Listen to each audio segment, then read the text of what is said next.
जस्तो क्या उसका मुद्दा तेरो मुद्दा त मेरो फाटेको जुत्ता। अहिले त उहाँहरूले अनुसरण गरिसक्नुभयो नि। हर्क साम्पाङ मुर्दाबाद भनेर यहाँ चर्को चर्को नारा लाउने भाइहरू 3-4 चोटि श्रमदानमा आएको देखेँ मैले। जलवा है हमारा।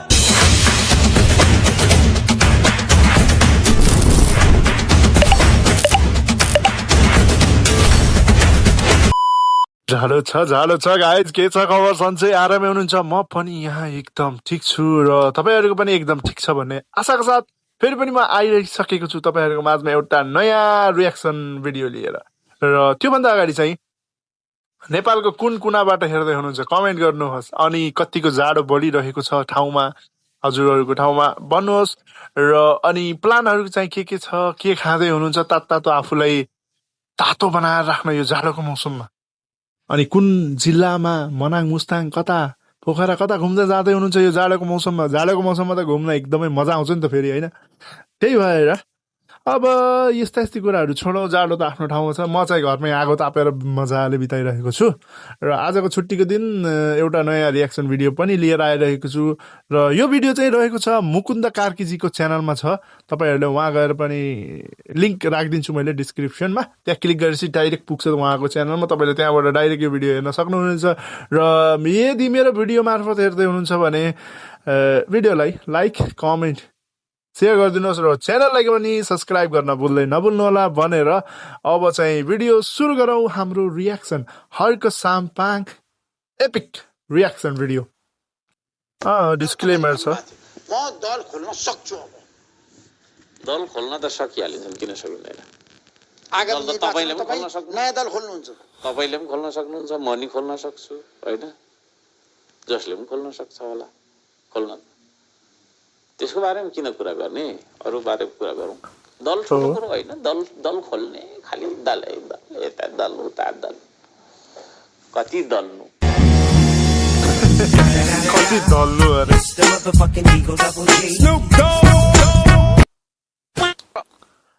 हर्क साम्पाङजीको चाहिँ मलाई एकदमै एउटा कुरा मनपर्ने भनेको उहाँ एकदम लिडर, होइन? केही कुरा पनि ढाँटेर छलेर यताउता लुकाएर बोल्ने बानी छैन, जो स्पष्ट बोल्नुहुन्छ। र अहिले उहाँले पनि आफ्नै दल खोल्नु भएको छ, जुन आवश्यक पनि छ जस्तो देखिएको थियो, किनकि पुरानो पार्टीहरू त अब लगभग ढुसै भइसके। अब नयाँ नेतृत्व चाहिन्छ, उहाँलाई सपोर्ट गरौँ, होइन? माटोमा भोट हालौँ। अहिले कट्टु तपाईँ मेयर हुनुभयो, सारा अरू पोलिटिकल फोर्सेस त तपाईँको प्रतिपक्षी बने नि त, भने त्यो प्रतिपक्ष काम गर्न दिन्छन्? उहाँहरूले अब त्यस्तो दिँदैनन् नै पनि भन्न मिल्दैन, दिन्छन् पनि भन्न मिल्दैन, तर अप्ठ्यारो बनाउँछन्। काम गर्नलाई त्यहाँ गएको हो, मलाई कसैले झोलेहरू त भए मेरो खराब पानी छ, मेरो रोक्न त कसले रोक्नु त, अनि काम त गर्नै पर्यो नि, जबरजस्ती भयो नि। हो यही ट्र्याक हो मैले नधोएको, यहाँ देखेर नै यो ट्र्याक यो ट्र्याक है हो। यो ट्र्याक मैले जबसम्म कोकाको पानी धरान लादिनँ तबसम्म धुन्न भनेर मैले राखेको थिएँ। पानी आयो त्यो त्यतिखेर पनि सर्फ लिएर म लुगा धोइदिन्छु भनेर पनि आउनु भएको थियो दिदी बहिनीहरू। हजुर हजुर, तर मैले उहाँहरूलाई पनि दिइनँ, अझै नधोइराखेको छु। समझ रहे हो आप? समझ रहे हो? एउटा बाचा खसम पछिल्लो मुद्दामा चाहिँ एकजना उडाध्यक्ष पनि जोडिए जस्तो लाग्यो मलाई। खोइ थुप्रै छन्।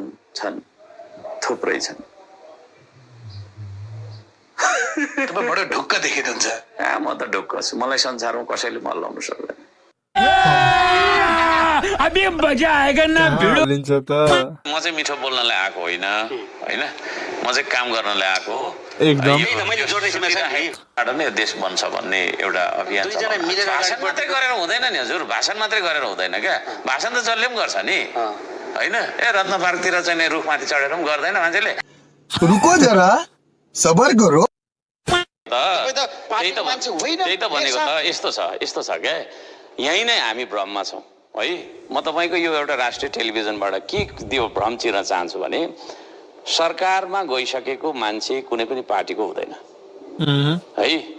उसले सरकारमा जाँदै गर्दा के शपथ ग्रहण गर्छ? देश र जनताको लागि हो नि, देश र जनताको लागि काम गर्छु भनेर हुन्छ। चाटेर खानालाई झोले लागेको त्यो भित्तामा तपाईँकै लुगामा लागेको मैला पनि होइन, नरम तरिकाले यसरी जाँदैन क्या त्यसले गर्नलाई अलिकति मिच्नुपर्छ नि त होइन। हो त्यो मिच्दाखेरि चाहिँ तपाईँले त्यो लागेको तपाईँले ए होइन, जस्तै सडकमा पिच गर्नुपर्ने छ, त्यो काम एउटै निकायले गर्छ, त्यहाँ किन रोको हुनु पर्यो? राम्रो गर भन्नु परेन A few Photo. moments later. त्यति नहेरे त अनि फेरि त होइन पातलो लगाइदियो भने यो कुरा मैले पहिले पनि भनेको थिएँ त्यति नहेरे त सडकमा हाम्रो यी पालामा मैले पहिले सुरुको भिडियोमा बनाउँदाखेरि पनि भनेको थिएँ अर्को समझीकै भिडियो थियो त्यति बेला पनि पिच बाटो यस्तो बनाइदिएको थियो कि भोलि बिहानपल्ट भैँसीले तात्ता त हग्दा र अनि हगिसकेपछि चाहिँ त्यो गोबर सुक्यो केही समयपछि त्यसलाई उठाउँदाखेरि पिचै हातमा हात्यो थियो त्यस्तो थियो घटना हेर्न त पर्यो राम्रो गर भन्न पर्यो आफै? त्यो भएन भने म तिमीहरूको भुक्तानी नै दिन्न भनिदिन्छु अनि त्यो इन्जिनियरको काम के त? इन्जिनियरले सबैले त्यस्तो काम गरेको म जस्तो मान्छे आउनु पर्थ्यो र बाप को भेज तेरे बस की बात नहीं। तर कर्मचारीसँग तपाईँको लफडा परिरहन्छ, द्वन्द्व विवाद किन परिरहन्छ ठ्याक्कै भन्नुहोस् न? कोसँग कर्मचारीसँग तपाईँ रिसाउनुहुन्छ, विवाद गर्नुहुन्छ, गाली गर्नुहुन्छ कर्मचारीलाई, दुर्व्यवहार गर्नुहुन्छ कर्मचारीलाई। दुर्व्यवहार? होइन बैठकमा कुन चाहिँ कर्मचारीले हानाहान भएको होइन भने धरानमा कर्मचारी र मेयरको बीचको द्वन्द्व विवाद त्यति छताछुल्ला बाहिर आयो। होइन छैन त कहाँ कुन कर्मचारी को कर्मचारी हो मैले पनि थाहा त पाइनँ थाहा छैन तपाईँलाई? कर्मचारीलाई तपाईँलाई रिसाउनु भएको छ? ए उसले के बदमासी लेख्थ्यो अनि त्यसलाई सम्झाएको मेरो खराब पानी छ, मेरो खराब पानी छ, मेरो खराब को कर्मचारी हो केपी हाम्रो सरले त मलाई हकारेर जानुभयो होइन यस्तो मेयर पनि छानेर चाहिँ हुन्छ त भन्नुभयो त्यस्तो भन्नुभएको छैन त उहाँले त त्यस्तो भन्ने होइन क्या पब्लिकले चुन्यो नि त मलाई होइन पब्लिकले चुनिसकेपछि को हो त उहाँ चाहिँ त्यसो भन्ने होइन घरिघरि त म त उहाँको प्रतिद्वन्दी भएर उठौँ कि जस्तो पनि लाग्छ अभी मजा आएगा ना अब भिड़ो उठ्दै हुनुहुन्छ माटोमा है कुट्ने मेयर माटोमा भनेको छ, कहिले ढुङ्गा बोक्ने मेयर भनेको छ होइन, कहिले जवाफ फर्काउने मेयर भनेको छ।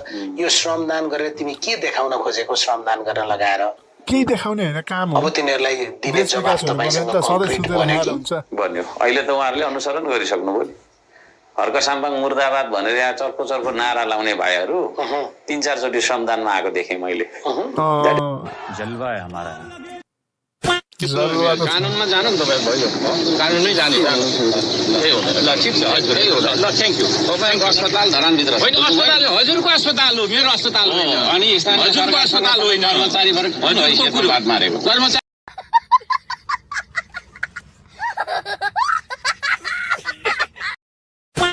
का मुद्दा है त्यस्तो क्या का मुद्दा तेरो मुद्दा त मेरो फाटेको जुत्ता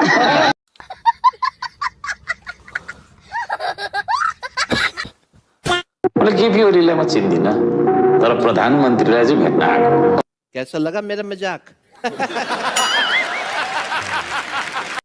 केपीहरूलाई जिन्दा प्रधानमन्त्री पदलाई भेट्न आएको पदको काम छ नि त धेरै र छोटो रहेछ भिडियो सकिसक्यो मेयर हर्क साम्पाङजी मेयर टु प्रधानमन्त्री अन द वे होइन आउँदैछ छिटै नै आउँछ ढिलो चाँडोको कुरा माटोमा है माटोमा यस्तो गरेको माटोमा टक्क लाएर अब बाँकी कुरा केही पनि भएन होइन मेयर हर्क साम्पाङजीलाई भोट हालौँ जिताउँ र देशलाई समृद्धितिर अगाडि लैजाउँ उहाँ अब बोल्नु हुँदैन धेरै खासै होइन अब गरेर देखाउँछु भन्नुभएको छ अब मलाई चाहिँ एउटा मेरो मनमै लागेको त्यो 12 पास गरिसकेपछि चाहिँ मिलिट्री ट्रेनिङ हुनै पर्यो त्यो पनि मलाई पनि लागिरहेको थियो मैले एउटा कमेन्टमा लेखिराखेको थिएँ त्यसको भोलिपल्ट घोषणा पत्र आउँदाखेरि यही ठ्याक्कै आएछ मलाई एकदम खुसी लागिरहेको थियो किनकि यो हुनपर्छ देशको युवाहरूको खाली दिमाग भएर शैतानको दिमाग भएर धेरै अनेक सोच्ने के गर्ने नाना थरीको कुरा गर्ने नाना थरीका बाटोतिर लाग्ने भन्दा